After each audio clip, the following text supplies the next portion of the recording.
My name is Renuka, Assistant Professor in Department of Electronics and Communication Engineering, Maharaja Institute of Technology, Mysore.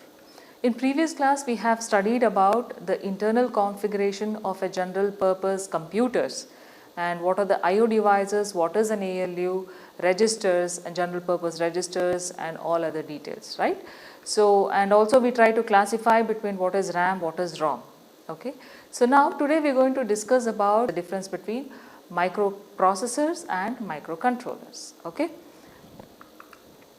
So microcomputer on a single chip with small EPROM and RAM and microcontrollers specifically for embedded computer control operations. So what is the understanding about microcomputer and a microcontroller? So it is a simple computer on a chip is your microprocessor, okay, wherein you have basic arithmetic logical unit, you have general purpose registers and a control unit. So this mainly comprises of a microcomputer or a microprocessor, correct? So it has if you want to do any additional, if you want to actually connect additional peripheral devices, you need to actually have ICs which need to be connected to the microprocessor for a specific applications, right? But it's not in case of a microcontroller. A microcontroller has a microprocessor in it, along with which you have RAM, ROM, okay, and also you have other general purpose register, A to D converters, okay, the timer, real time timers, all these comprises of your microcontrollers. So in a general sense, I can say we can distinguish between a Raspberry Pi and Arduino Uno, okay. So if I consider a Raspberry Pi, it is a simple processor, whereas if you consider Arduino Uno, it is a controller. It is mainly for a specific applications, right. So if you want, for example, the motor to operate, use that Arduino Uno to connect those peripheral devices which has a small amount of memory in it, correct, and you have other device external ports that could be connected. So those are all your microcontrollers. So using a microcontroller, you can actually have a Bluetooth, or you can say wireless transmission can be established in case of a microcontroller. But in case of a microprocessor, you will have to have an additional add-on or an IC which has to be connected in order to perform a particular task, okay. Since I have told you a microcontroller is different from microprocessor, it is very important. So in a microprocessor, it is a complete computing action or along with the controlling unit which will be placed in a single chip. Though both are placed on a single chip, their operations are varied. Okay. In microcontroller, you can have a specific operation for embedded controllers, whereas in microprocessor, it is mainly intended to do all the computational. It's just like what a normal computer does. Okay. So that's a major difference between a processor and a controller. Fine. So now it can be explained with a simple example here. This is nothing but your microprocessor on single chip. Okay. So that is a microcomputer on a single chip. So you have an oscillator here. What is an oscillator? The main necessity of an oscillator is to convert DC to AC signals, correct? Where your DC is given, you have a AC, that is alternating current. So you can generate a pulse, right? Next, you have central processing unit, that is a CPU through which all the operation could be performed.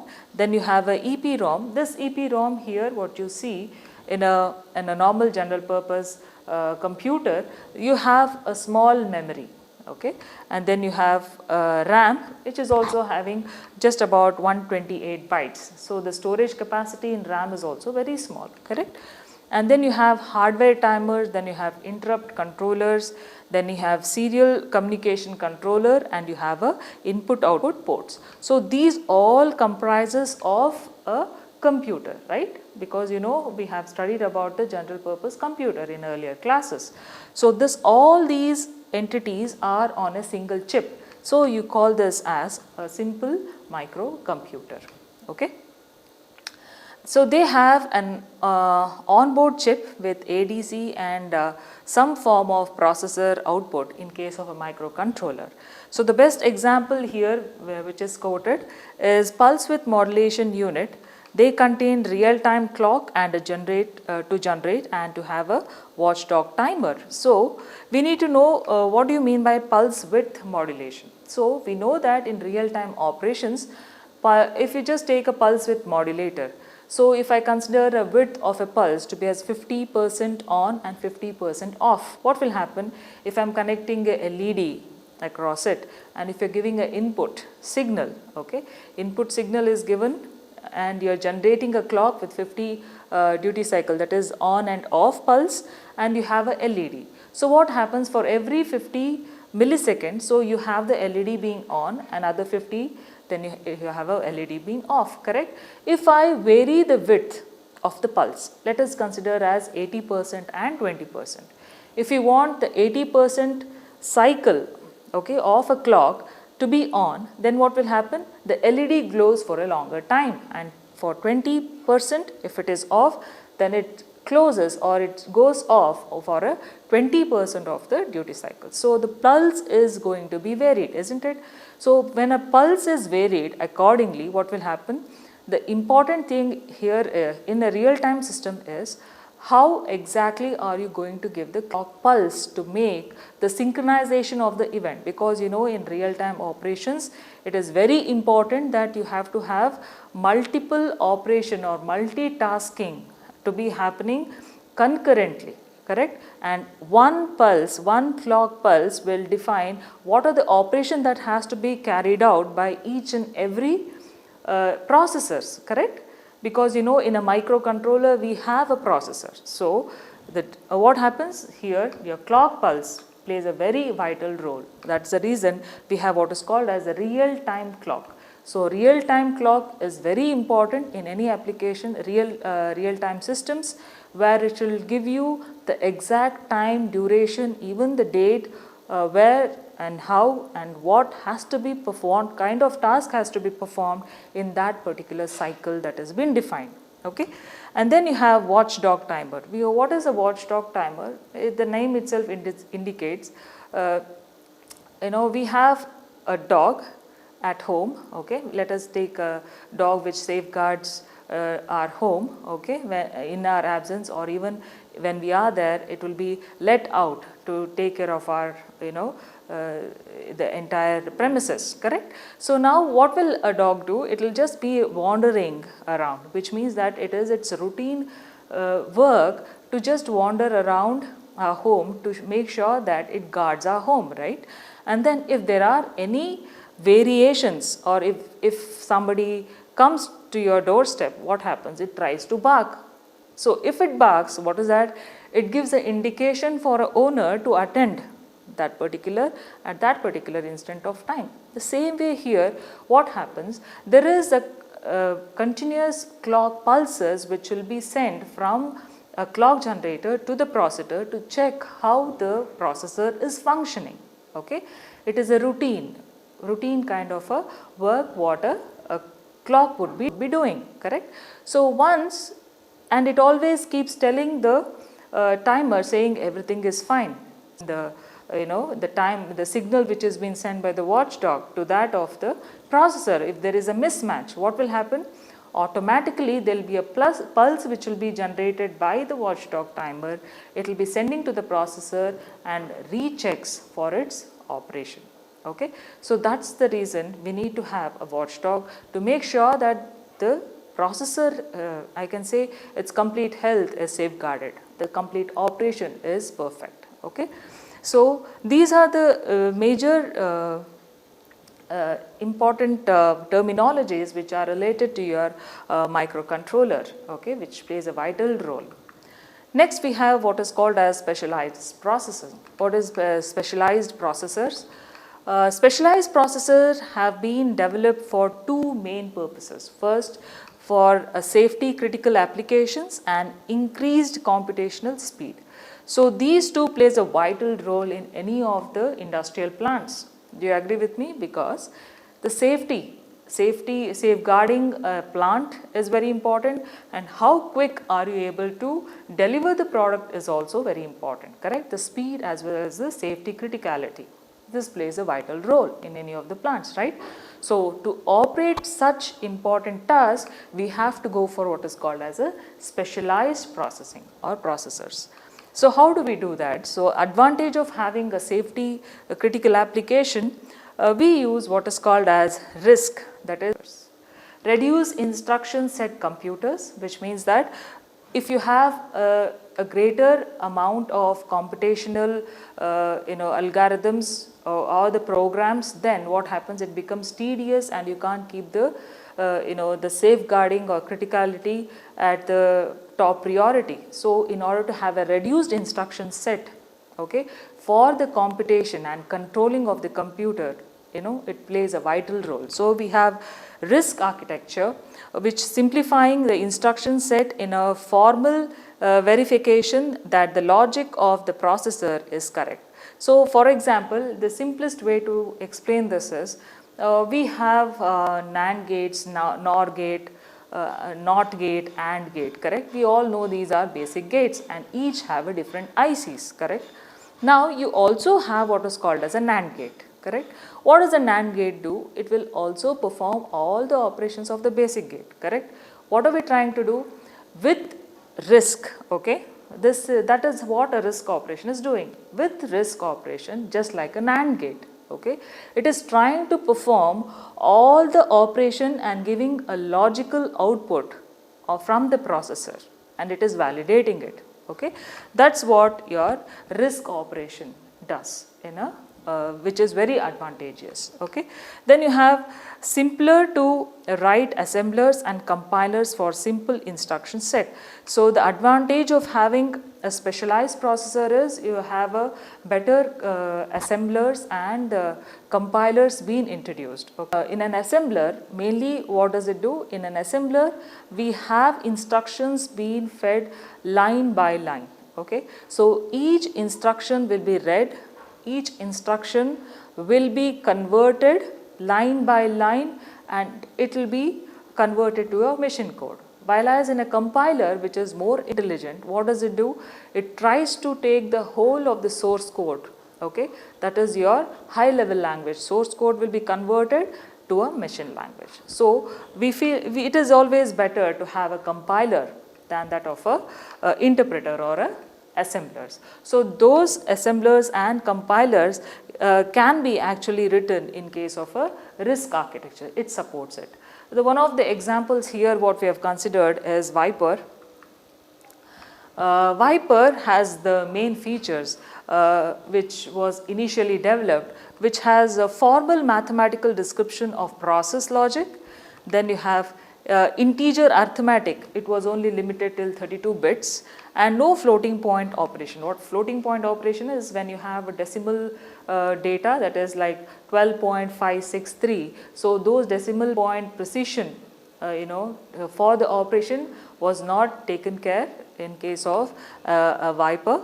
And then no interrupts or all event are done using polling. So, in this particular Viper, the feature was no interrupts were handled as and when it approaches the processor. The controlling system was very difficult, correct. It was only it used only a technique called as polling. What is polling?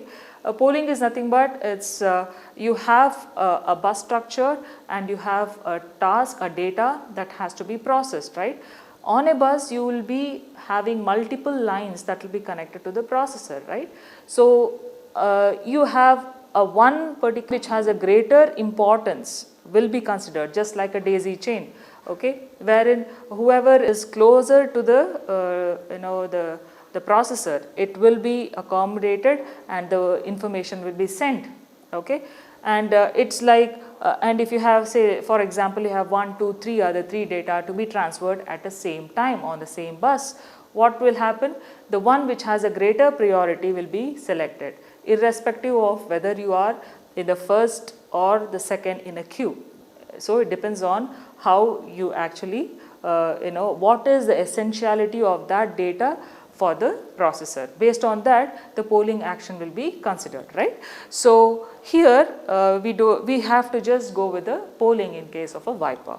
So no dynamic memory allocation. So there are no option for having any special memory allocation, in a memory to use as and when, okay, in case of a Viper.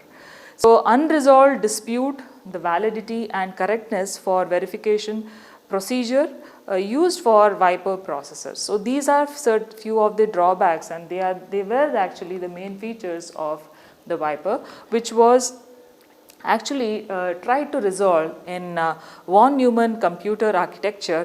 But the only problem in von Neumann architecture was you had just one single processor doing multiple tasks, and which was very tedious and very time consuming. Though the instructions were delivered in a right way, but the time consumption was really very high, and that's the reason we had to abandon the von Neumann architecture, because finally we require a speedy operation, speedy results, correct? We don't expect a computer to give an information after a day long process, right? We want then and there. So when it comes to the speedy operation between the memory and the processor, von Neumann architecture also failed here. Okay, so then we have to know what do you mean by parallel computing or parallel computers. So there are plenty of different wide varieties of architecture which came into being, which is generally classified into three major categories. One is called as SIMD, which is called as single instruction stream and multiple data stream. So you have single instruction, okay, and you have multiple data which will be streamed. Okay. Then you have multiple instructions were given to get a single data stream. Okay. Then you have multiple instructions for multiple data. Okay. So initially the first SIMD was traditional architecture were classified, and they were actually called as a single instruction and single data stream, as you just see here in a block diagram. What do you see here? You have a processor unit, you have a memory unit here, and you have a controller. So one instruction being sent to a processor and just one data being transferred to the memory. So it was just like unilateral, okay? It was just sending one information at a time. So it was time consuming, obviously will not be having parallel processing, correct? So that was called as SISD earlier, okay. So then came the popularity of MIMD. In MIMD we have a powerful class of parallel computing, and each processor executes different program on different data sets. For example, if I have a few of the instructions to be given for the monitoring of a plant, then you have few instructions to be given for the valve opening and closing. Okay, then few other instructions or algorithms are written for the complete supervisory.